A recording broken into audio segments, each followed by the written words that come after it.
राधे राधे भक्तों, जय माता दी। बोल सच्चे दरबार की जय। हर हर महादेव। आज हम श्रीमद् भगवत गीता का चौथा अध्याय कहने जा रहे हैं, तो आप सुन लेना, क्योंकि आज मेरी थोड़ी तबीयत भी ठीक है। सुन लेना, खराब है, तबीयत खराब है। बोल गीता माता की जय। हे अर्जुन, संसार में योग सदा प्रधान, योग नष्ट जब होता है प्रकट तब भगवान। योग मुझे प्यारा अधिक, योगी मेरा मीत, जिसको सुख दुख सम सदा, तुल्य धाम व सीत। कुंती सूत योगी बनो, तब योग होगा निस्तार, सबसे प्रिय योगी मुझे, और योग से प्यारा प्यार। मुक्त होत योगी सदा, जिसने न फल की आस, उस योगी के अटूट ते, हे पांडव सभी पास। तो हम हिंदी में पढ़ते हैं ये गीता। संस्कृत मुझे भी कम समझ में आती है, और शायद आप लोगों को भी समझ में कमी आती होगी, इसलिए मैं सीधा हिंदी ही पढ़ देती हूँ। तो आप सुनते रहो और अपना प्यार ऐसे ही बनाते रहो। श्री कृष्ण भगवान बोले, हे इस अविनाशी कर्म योग को मैंने सूर्य से कहा, सूर्य ने मनु से कहा, और मनु ने राजा इक्ष्वाकु से कहा। हे अर्जुन, इस तरह परंपरा से प्राप्त यह योग सब राज ऋषियों ने जाना, परंतु अधिक समय व्यतीत होने से यह लुप्त हो गया। वही प्राचीन योग आज तुमको मैंने बताया है, क्योंकि तुम मेरे भक्त और मित्र हो। यह रहस्य अति उत्तम है। अर्जुन बोला, आपका जन्म तो अभी हुआ है, और सूर्य का जन्म बहुत दिन पहले हुआ था। मैं किस प्रकार मानूं कि सूर्य को यह योग आपने बताया था? श्री कृष्ण बोले, हे अर्जुन, मेरे व तुम्हारे अनेक जन्म हो चुके हैं। मुझे वह याद है, और तुम भूल गए हो।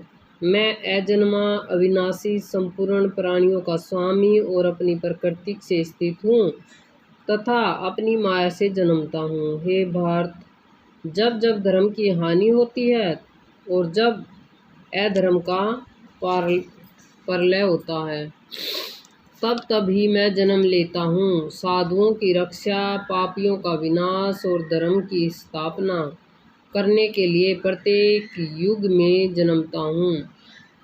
जो मेरे इस लौकिक जन्म और कर्म का तत्व जानता है, वह मृत्यु होने पर फिर जन्म नहीं लेता और मुझ में लीन हो जाता है। इस तरह मोह, भय और क्रोध को त्याग कर मुझ में भक्त कर्म और मेरी शरणगति हो।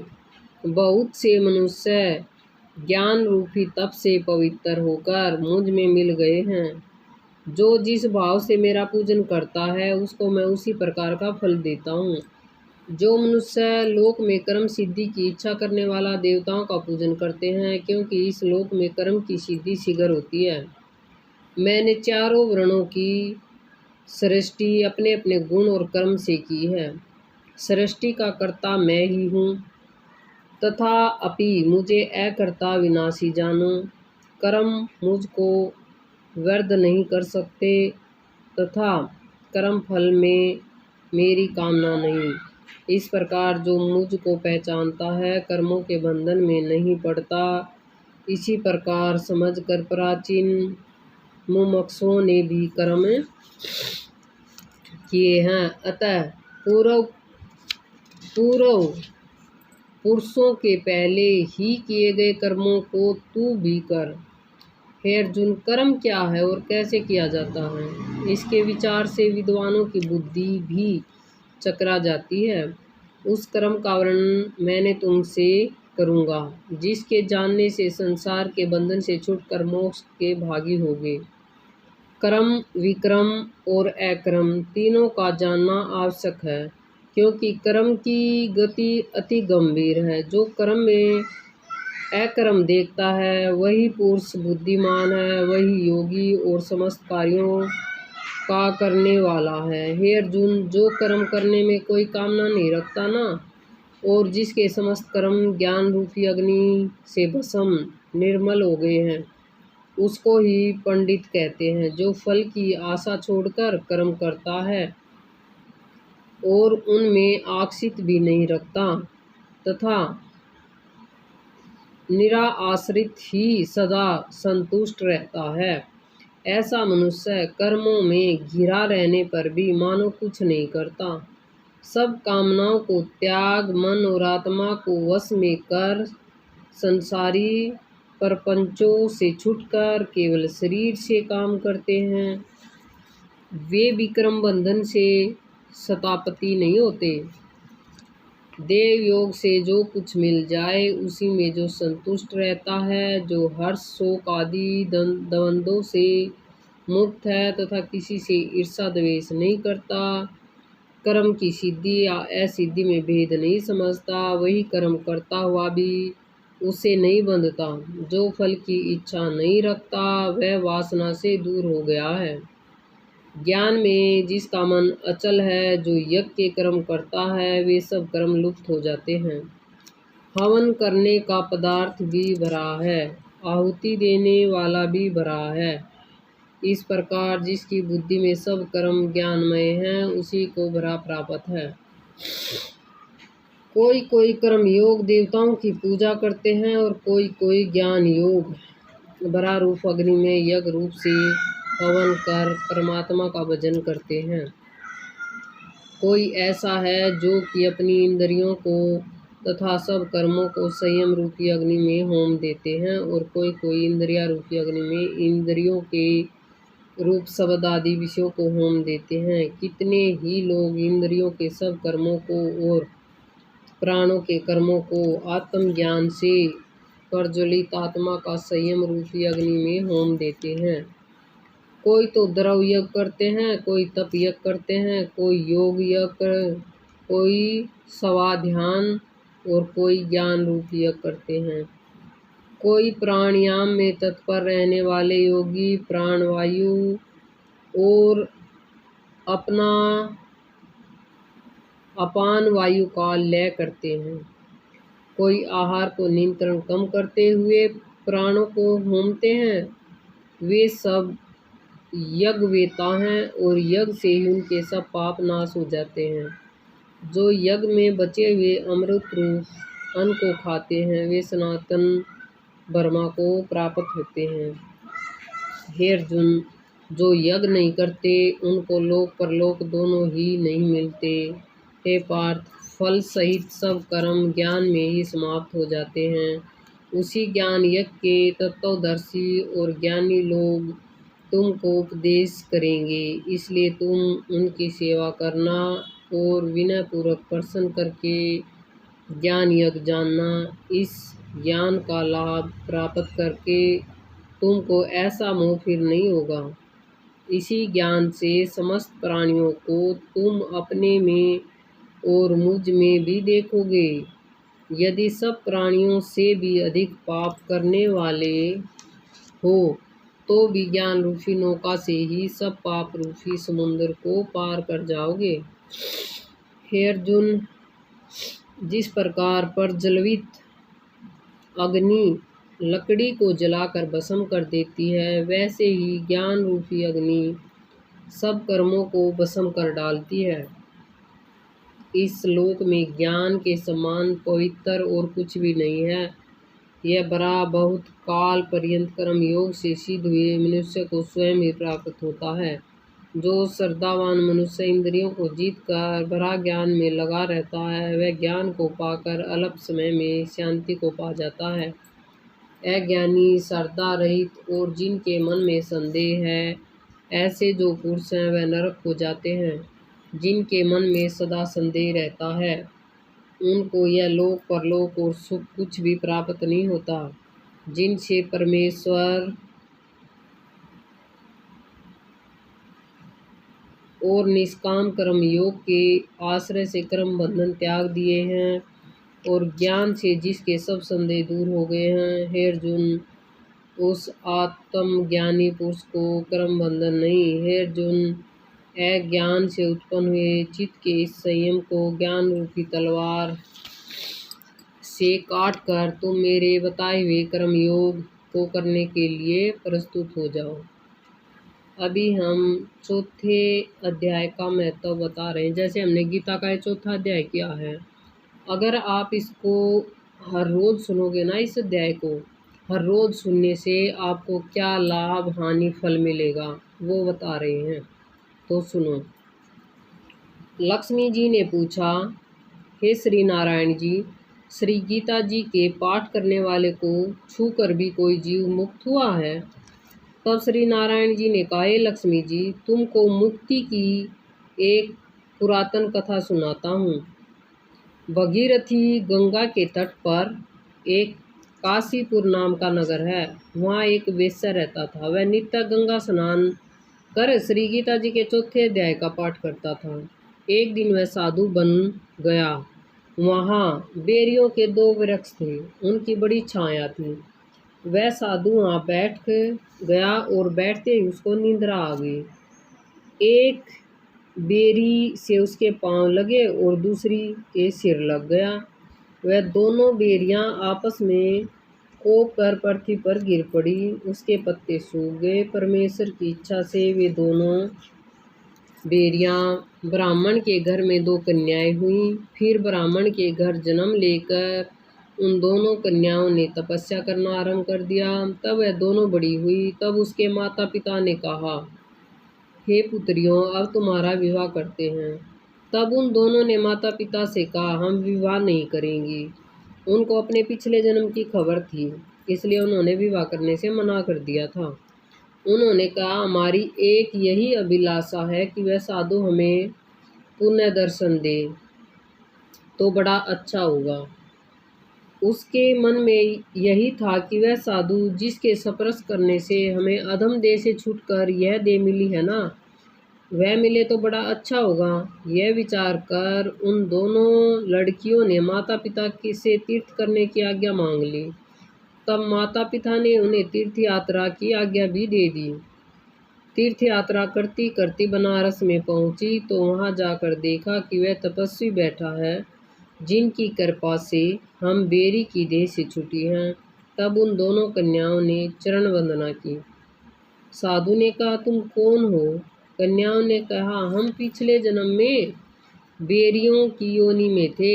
एक दिन तुम वन में आए, तुमको बहुत धूप लगी थी, तब बेरियों की छांव के तले आ बैठे थे। लंबासन होने से, यानी कि वो सो गया था तो उसकी लंबाई भी हो गई थी। एक बेरी से आपके चरण लगे और दूसरी से उसका सिर लग गया था। उसी समय हम बेरी की योनि से मुक्त हो गए थे। अब हमने ब्राह्मण के घर में जन्म लिया है और बहुत सुखी भी हैं। आपकी कृपा से ही हम मोक्ष को प्राप्त हुई हैं। तब तपस्वी ने कहा, मुझे उस बात का पता नहीं था। अब तुम आज्ञा करो, तुम्हारी क्या सेवा करूं, क्योंकि तुम भरा रूप उत्तम जन्म की नारायणी जी का मुख हो। तब उन कन्याओं ने कहा, आप हमको श्री गीता जी के चौथे अध्याय का फल प्रदान करो, जिससे हम देवी देह पाकर सुख हों। तब उस तपस्वी ने उन्हें गीता जी के चौथे अध्याय के पाठ का फल दिया। फल के देते ही आकाश से विमान आए। तब उन दोनों ने देवी देह पाकर वैकुंठ का गमन किया। श्री नारायणी जी बोली, हे लक्ष्मी जी, यह चौथे अध्याय का महत्व है। जो भी मतलब चौथा अध्याय आप करोगे, कोई पाप कर्म या जो भी कुछ आपने किया होगा पिछले जन्म में, तो आपकी ये चौथा अध्याय अगर आप करोगे तो आपका अगला जन्म संवर जाएगा। और गीता ज्ञान से बढ़कर दूसरा कोई भी ज्ञान नहीं है। ये आप जहाँ कहीं भी जाओगे आपको मिलता जुलता गीता का ज्ञान ही सुनने को मिलेगा। तो भक्तों, आप सुन लिया करो। आज मेरे पास थोड़ा टाइम है तो हम गीता जी की आरती भी कर लेते हैं। तो चलो सभी मिलकर हाथ जोड़कर गीता माता की आरती करते हैं। तो अभी हम आरती करते हैं। आरती श्री गीता माता की। बोलो गीता माता की जय। जय गीता माता सरी जय गीता माता, सुख करणी दुख हरणी तुमको जग गाता। मैया जय गीता माता, सुख करणी दुख हरणी तुमको जग गाता। मैया जय गीता माता, है ज्ञान मोह ममता को क्षण में नाश करे। सत्य ज्ञान का मन में तू प्रकाश करे। ओम जय गीता माता, मैया जय गीता माता, शरण मेरी जो आवे तेरी मति ग्रहण करे। पाप ताप मिट जावे निर्वैभव सिंधु तरे। ओम जय गीता माता सरी जय गीता माता, रण अक्षेत्र में अर्जुन जब शोक धीर हुआ। कर्तव्य कर्म तज बैठा बहुत मलीन हुआ। जय गीता माता सरी जय गीता माता, तब करसन चंद्र के मुख से तुमने अवतार लिया। तो बात समझा कर उसका उद्धार किया। बोलो जय लक्ष्मी माता सरी जय गीता माता, शरीर जन्मते मरते आत्मा अविनाशी। शरीर को दुख व्यापे आत्मा सुख राशि। बोलो जय गीता माता सरी जय गीता माता, शरीर की ममता मन से त्याग करो। आत्म बर्म को चिन्हो उनसे अनुराग करो। ओम जय गीता माता सरी जय गीता माता, निष्काम कर्म नित्य करके जग का उपकार करो। फल वाछा को त्यागो सद्व्यवहार करो। जय गीता माता सरी जय गीता माता, मन को वश में करके इच्छा त्याग करो। निष्काम जग में रह कर हरि से अनुराग करो।